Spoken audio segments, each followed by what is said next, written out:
So you think that being interviewed adds to your credibility? Wrong. It can wreck it if you're not prepared in the right way. Most people don't even realise they've ruined their reputation until it's too late.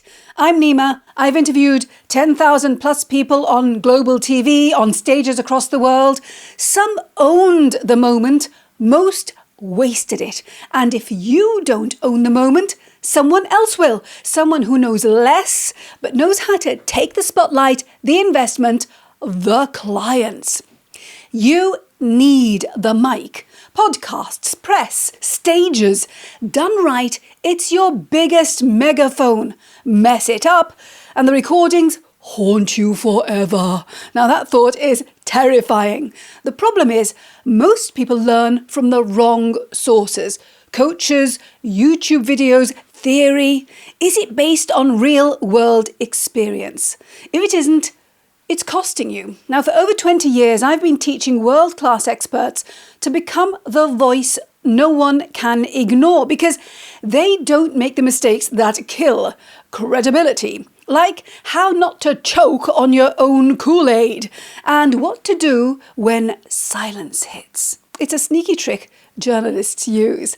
In this video, I share 40 lessons and insights so that you don't just survive the spotlight, you make it yours. My newsletter subscribers already know how. Let's go!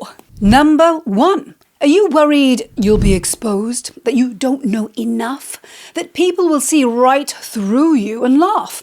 Stop right there. I know so many experts who are way more interesting than people I interview, but they don't believe they'll be good behind the mic. If this is you, let's make this the year you get out there and share your brilliance. But it's tough. So what can help? Well, you've probably heard that making a public commitment keeps you on track. Wrong. Publicly announcing your goals can decrease your chances of success. Now, this is because sharing can provide a sense of accomplishment before you've done the thing. Being part of a group who really understand what you're going through, who will champion and support you, who are in your shoes, this is who you reveal your big goal to. So lesson number 1 is connect with a group of like-minded experts who share your ambition and support each other, because when they learn, you learn. This simple hack will keep you motivated and speed up your progress a ton. Number 2, here's how becoming great at giving brilliant interviews works. Most people quit here. When you're starting out, you're likely to feel anxious. It can be scary, and it's so much easier to quit or not even to start. But think of this as building your foundations, your own communication language and style. You need to put in the reps to become better. When you are consistent with how you show up and what you say, and you get regular interview spots, you'll find that there's a tipping point when your confidence and credibility come together and boo, explode. So lesson number 2 is think in terms of 3 years at least, because thinking in months will kill your dream. Number 3.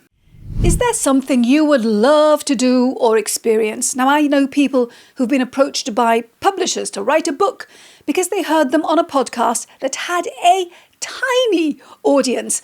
Others who've been invited to speak at events, major events, because someone caught their interview. Some have landed mega sponsorship or funding, allowing them to do exactly what they love, all because someone was listening, the right person was listening. I've experienced this firsthand when I've been interviewed too. You see, being approached is magic. It changes the dynamic. It puts you in a powerful position because you're not pitching, you're not asking for something, you're having a conversation with someone who wants you. They chose you. You didn't chase them.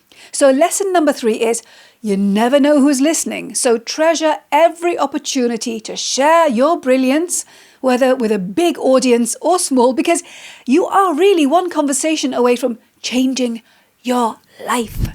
Number 4, think of something you willingly do that makes you feel vulnerable, exposed, stressed, like a fraud and judged. Well, that's what being under the spotlight can feel like.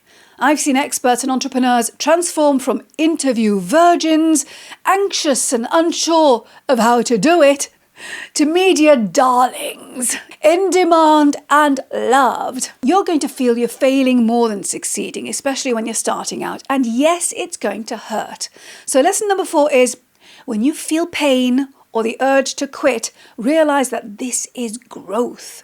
If you push through and keep going, you will gain a massive advantage because 99% of people quit when it's tough.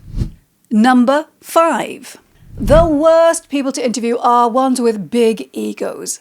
They're concerned with what certain people think about them and need to feel important and validated, which means that they're not open to input or suggestions that help them do a better job. Being open to feedback is really important, not only when you're starting out. In fact, I'd say it's the one thing that separates people who are bloody brilliant at anything from the rest.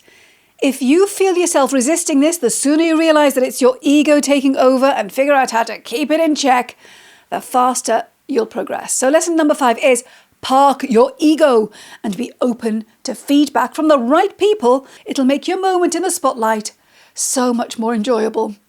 Number 6. Other people who are challenging to interview are ones who want to prove how clever they are. One way they do this is by using jargon or big words. It alienates people and creates a barrier. So lesson number 6 is choose clarity over complexity. Your goal is not to sound smart. It's to make others feel smart. Number 7. Now, you'd be forgiven for thinking that an interview is all about answering questions. It is, but it's so much more. Most people fall into the trap of being answer people. Don't do that.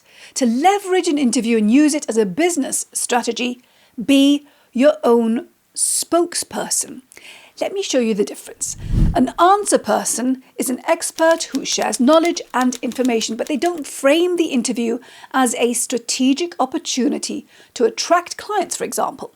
A spokesperson takes a step back, realizing that a question is a gift of space and time, and that what they say can deliver on their business objectives and cement their position as the go-to expert in their niche. So lesson number 7 is, don't be an answer person. Instead, be your best spokesperson.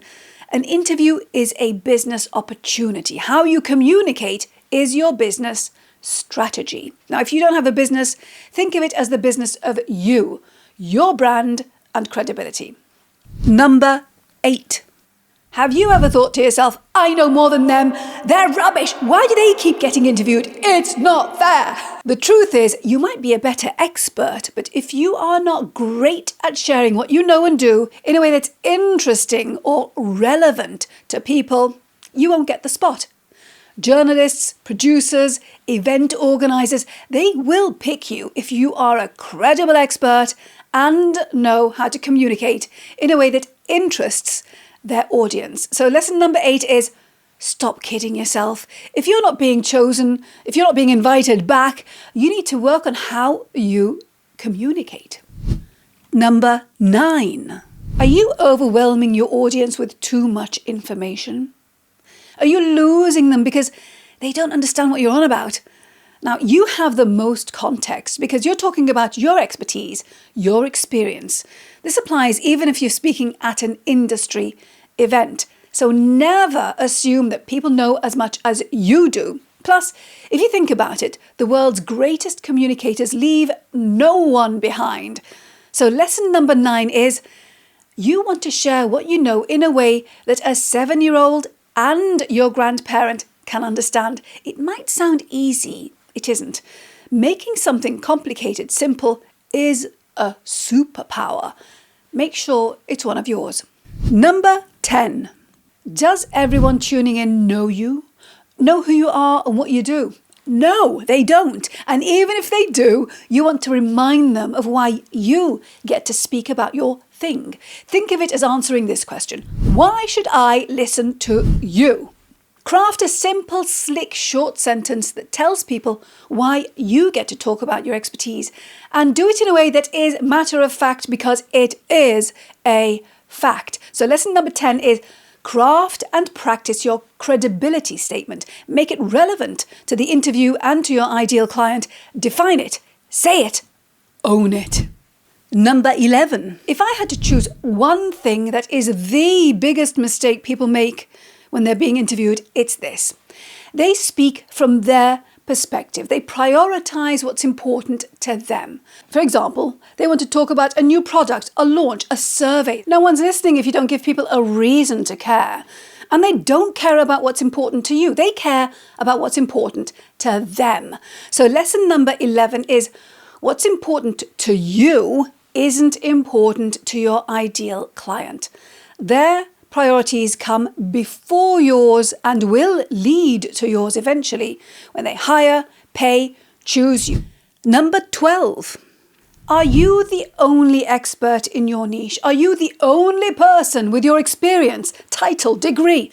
No. There are millions of people with your credentials, so how can you be noticed and remembered? Highlight what makes you different. Your opinion, your take, insight, gut, instinct. Bring together your unique threads of experience, your life's journey, and go in bold, not bland, because if you're saying the same thing as everyone else, you're boring. You won't be invited back if you get a spot. So lesson number 12 is share what makes you different. Go in bold or go home. Don't sound the same as everyone else. Number 13. I've interviewed thousands, trained hundreds, and I see this over and over again. The ones who fail, well, they panic about the questions. The ones who win, they learn to control the answers. There are different techniques you can use to steer your answer, like bridging. Let me show you 3 phrases. Say this to reframe the conversation and establish authority. It's more important to focus on. You take control and make sure your message lands by saying this. The key takeaway here is, and this phrase positions you as the expert that cannot be ignored. Say this. What people often overlook or misunderstand is, so lesson 13 is control the answers. The questions don't dictate your message, you do. Mastering this means that you don't have the problem I'm sharing next. Number 14. The most frustrating thing that would happen when I interviewed guests for my TV program would be them saying an amazing wow sentence that explained everything beautifully when we were packing up. My BBC program was filmed on location, meaning we flew in to interview guests and filmed my links on the streets, on site, to show where we were and the issues we were covering. Time was very tight. We were always headed to the next thing after an interview, so we couldn't unpack and set up again. Every time I asked the expert why they didn't say that during the interview, they said, "You didn't ask me that question." The truth is, we were just chatting. Their brain had started piecing information together and having aha moments during and after the interview. So lesson number 14 is get media and communication training. It's not only about speaking to the media or the press, it's about how you think, how you write and speak, how you come across and add value every time you communicate, so you don't end up having that amazing thought when it's too late. I share tips and tactics to do this with people who get my newsletter. Number 15. Now imagine having something really important to share, but the interview finishes before you get to say it. This happens so much. People kick themselves when I show them how to deal with this. Don't wait to be asked the question that allows you to speak about your important news. Take the lead and share it in your first answer, whatever the question is. When you are brilliant at communicating, you can weave it in while looping back to answer the question you asked seamlessly and in an interesting way. So lesson number 15 is don't wait to be asked about your big news. Start with it, regardless of the question. Number 16. What if I say something wrong? What if I forget? Sounds stupid. These are concerns that people I train have shared with me, but there's a bigger fear at the center of it all. looking like a fool. No one wants to look like a fool. But here's a dose of reality. There will be a time you forget, you mess up, things go wrong. You don't need to look like a fool when it happens. So lesson number 16 is this. The fear of feeling like a fool is a huge concern for so many.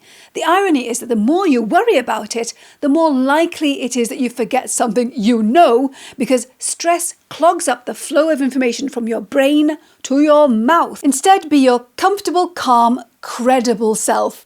I'll link to a video that'll help you deal with this so you never forget important information under pressure. I'll link it at the end of this video. Number 17. In a 30-second soundbite, or the 2 minutes you could get to answer a question in a panel discussion, stories waste precious time. Use them strategically. That's assuming you're a great storyteller. Not everyone is. The pressure to come up with a fab story and then tell it in an engaging way becomes a problem because it takes your focus away from what's really important. Getting what you know across in an interesting way that is relevant to your ideal client and the audience. When you know how to do this well, using examples and your experience to bring issues to life, the stories tell themselves. So lesson number 17 is forget traditional storytelling for now. Number 18. One of the things I didn't like about my job when I was on TV was getting calls from an embarrassed or annoyed guest who'd been interviewed but didn't make the final programme. If this happens to you, of course you're going to be upset, especially if you tell family and friends, or worse, clients, who tune in waiting to watch you on telly. Ask the producer or reporter why you were dropped. Now, it takes a brave person to do this. If you're on stage in a debate or panel discussion, ask if you'd be invited back. Yes, it's uncomfortable, but this is how you learn at warp speed. Plus, you'll be signalling that you want to be interviewed again. So lesson number 18 is love your flops and learn from them. Number 19. What one thing do you want people to associate you with? For me, it's getting their communication skills to match their level of expertise so that they become the go-to in their niche. Now, why should the people whose attention and money you want care about what you do? In my case, one reason is that communicating effectively means you earn more from what you know. What's your answer? Be crystal clear about what one thing you want to be known for and why your ideal client should care, and inject it into what you share every time you're being interviewed. Done right, this is not icky or uncomfortable. In fact, you're helping the audience because they'll understand how you fit in with what they want and do. Most people I've interviewed didn't do this, which means that they filled a gap for a journalist. Great for me, but didn't deliver on their business agenda. So lesson number 19 is weave your go-to into answers, but first you have to define it for yourself. Not doing this means you lose out on the right opportunities for you. So you equal what? Number 20. If people listening forget everything you say, what one takeaway do you want them to remember? Most people show up for interviews without thinking this through. So lesson 20 is being interviewed is a mega opportunity for you to pass on a key message. Figure it out before the interaction and share it in the right way to deliver on your business agenda too. This next lesson will help. Number 21. Now this is a next level skill. Create a catchphrase around your takeaway and make it stick and be repeated. Think of it as a big idea you want to embed in people's minds. My big idea is that communication is the currency that builds all success. My catchphrase is that communication is currency, or communication is the currency of success. Make it easy to understand and be repeated. So lesson number 21 is create a catchphrase that'll be repeated and shared with others. This is how people will become your biggest megaphone and amplify your authority. Number 22. How would it feel if people stopped listening just before you shared your juicy information? The toughest thing isn't you sharing your expertise, it's doing it in a way that gets people's attention and keeps it. Which is why I like to frame it as earning attention. thinking of it this way makes you realize that it's your job to make people pay attention and to keep them interested. How can you do this? Aha! Just like that, by asking a question. That's one way. It's called a hook. It's something you say that increases the chance of people wanting to know what you are going to say next. You get people's attention by saying certain phrases too, like, this is important because. But make sure that your next sentence really counts, otherwise you will lose them for good. A next level skill is weaving hooks throughout what you're going to say, which will have people thinking, wow, you're so interesting. I want to find out more about you. So lesson number 22 is master hooking people into listening to what you're going to say next. Number 23. I asked the head of the world's first zero-carbon city what it would be like to live there when it was built in the middle of a desert. He rattled off all sorts of stats and information, but he didn't paint a picture of what life would be like. Quiet, healthy, safe, no cars, children playing in the street, birdsong. He didn't say any of this, which meant that the interview was really boring. Now, another way of getting people interested is by using props or visuals to show them what you mean. It's when you say something is something else. Let me show you what I mean. This dartboard is everything that you know and can do.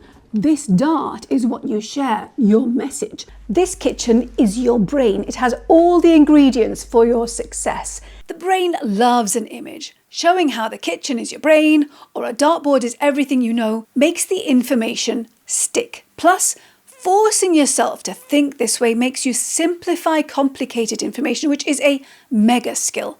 So lesson number 23 is bring things to life. Show, don't tell. People who are really good at this are remembered and invited back again and again.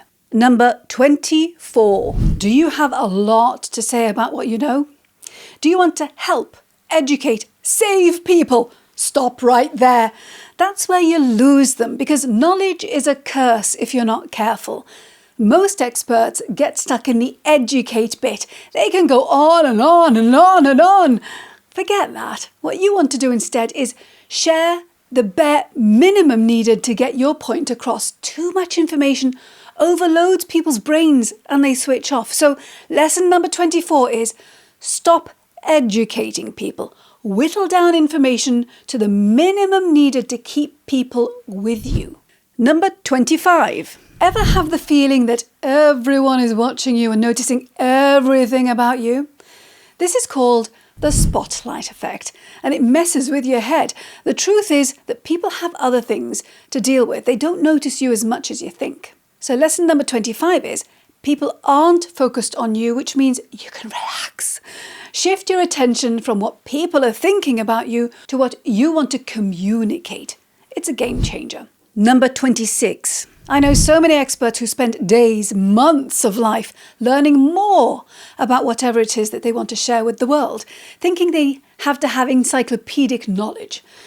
What you know right now is enough. It's your golden ticket. Share it. If you're asked about something you can't answer or you don't know, or say it's not your area of expertise, take control by saying you don't know, and then say this. But what I can tell you is, and move the conversation to something you do know and want to get across. I bet with the right training, you can turn these moments to your advantage. So lesson number 26 is share what you do know and practice pivoting to it. Number 27. Now think back to the last interview you watched or discussion you listened to. How much do you remember? People don't hang on every word you say. They take away a general sense of you and they remember how they feel around you and about you. You can't control that, but you can control this, how you feel. Now, this is important because how you feel on the inside leaks out. If you're stressed or anxious, people will pick up on it. So the best thing you can do is change up how you feel on the inside. Moving, dancing, circling your arms, belly breathing. It all helps. But there's one thing that works immediately and helps you in the moment. It's this. 2 intakes of breath one exhale. It's called a physiological sigh, and it is the fastest, hardwired way to get you feeling calm. Try it. So lesson number 27 is to show up as your best self. Have a few anxiety-busting rituals to help transform you from stress to super. Number 28. Now, the more you put yourself out there, the more likely it is that something will go wrong. You forget something you actually know. You don't know news that's just out about your niche. You're asked a question that you didn't expect and freeze. It's not about being perfect. It's about how you handle the curveballs. Things will go wrong. Own it and move on. Discover how you handle these situations by putting yourself in them, ideally after getting some training. So lesson number 28 is reframe mistakes as opportunities to learn about yourself and about how to handle things when shit happens. Number 29. I've seen way too many people kick themselves for not saying specific words in a specific way. Chill. The most powerful thing you can do is get the right person for you, say an ideal client, interested in what you share, looking you up and connecting with you. So lesson number 29 is reframe success. You could forget all your keywords and sentences and still have an ideal client getting in touch. Win! Number 30. If your best friend was watching you, would they be saying, "Yay, that's my friend, they're amazing"? Or would they be thinking, "Wait a minute, that's not you. What's wrong?" Being behind the mic can be overwhelming. Remind yourself to be you. Laugh, connect, ask for a question to be clarified if you don't understand it. So lesson number 30 is be human and be brilliant you. Number 31.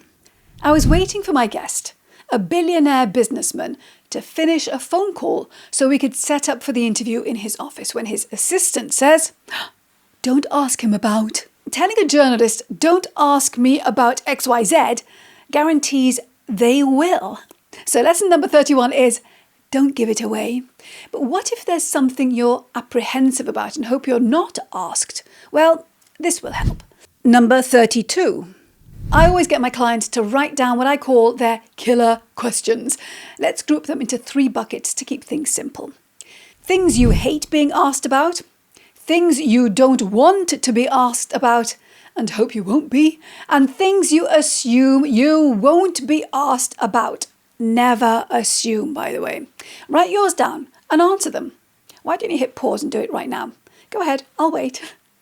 So lesson number 32 is come up with killer answers to your killer questions. Being prepared takes the edge off and keeps you centered and calm, which is the most important thing you can do because how you come across shapes a perception of you in your ideal client's mind, which will be a great one as long as you don't do this. Number 33. There are a few times when I've been asked to stop an interview and leave.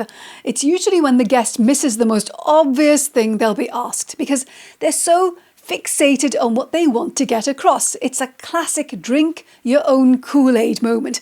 Like the time I asked a mega company, I'm not going to name the company because I don't want to get dragged into any potential situation. These are big boys. They wanted to talk about a project to help reduce youth unemployment. I wanted to ask them about being fined hundreds of millions of euros by an international organisation because of the way they do business. What did I do? Well, first I asked about what was important to them, and it meant I had something to fill the programme with. Then I asked the real news story. They stopped the interview. They were so focused on what they wanted to say, they hadn't considered the very obvious questions screaming to be asked. And by the way, just because a guest doesn't answer a question doesn't mean I don't say that in my programme or report. Blah, blah, refused to comment. You don't want that. So lesson number 33 is don't drink your own Kool-Aid. Number 34. There's a sneaky tactic that journalists use when they feel the person they're interviewing is holding back, has more information, or when they want to test and see what they'll say if they're uncomfortable. I've done this loads of times. When you finish what you want to say, stop speaking. It's not your job to fill silence. That's the role of the person interviewing you. So lesson number 34 is when you finish what you have to say, stop speaking, even if there's an uncomfortable silence. Number 35. The two things I've said most in my career are, why is this important? And give me an example. Speaking in a way that doesn't beg for an obvious question or extra piece of information is a great knack because your interviews are going to be more dynamic and interesting. Think to yourself, what would your ideal client want to know? And include it in the answer without being asked about it. I call this speaking in closed loops. So lesson number 35 is speak in a closed information loop that doesn't beg for an obvious next question to be asked. This makes you more sought after because you make so much sense. Number 36. This is a short one. If you don't know something, admit it. Honesty builds trust. So lesson number 36 is don't pretend to know and never make things up. Your reputation will be shot when the truth comes out. Number 37. The best interviews are led by curiosity and in-the-moment query. Now, that's not to say don't prepare. It's preparing in a way that means you feel really comfortable. Over-preparing and memorizing how to say something can make you robotic, unnatural, and freak out if you forget your flow. So lesson number 37 is know your stuff, prepare, but don't make it a performance. Number 38. Nobody cares about your credentials until they see how you can solve their pain. So stop leading with your bio, start with their problem, move your focus from yourself to your ideal client or the audience. Create a connection with them. Ideally, be the voice inside their head. This is your chance to make them feel seen and understood by you. So lesson number 38 is don't talk about you. Talk about your ideal client's fears, pain, ambition, and how what you know and do helps. It'll make for a much more interesting interview and you'll get the attention of the right people for your business. Number 39. Do you feel confident? Do you want to be more confident? Confidence. Everyone wants it, but what is it? Now, I don't like the word because it means different things to different people and it can be used against people. Oh, you're not confident, you don't get the opportunity. Instead, I construct confidence by drilling down to my 3 C's. When you feel credible, which is about taking ownership of your expertise and experience and how important and helpful it is, when you are comfortable with what you're doing, sharing, how you are communicating, how you come across, and when you are consistent in how you show up, what you share, so that you're not saying one thing one day and then something totally different another day, you are confident by default. So lesson number 39 is be comfortable, credible, and consistent with what you say, how you say it, and you will ooze confidence. Number 40. You might feel you've got too much to remember when you're preparing for an interview, especially if there's pressure on you to recall every key message, example, various data and stats. You get the picture, lots and lots of information. Now, I like to simplify information, whittle it down to the essential elements and have a visual way of putting it together, like this word tree. I shared it with people who get my newsletter weeks ago. This frees up your mind, which helps you remember important information. I mean, did you know that 90% of information transmitted to the brain is visual? Now, if you want to know how to use visual frameworks like the word tree to help you organize and remember things, especially when you're under pressure, watch this video next.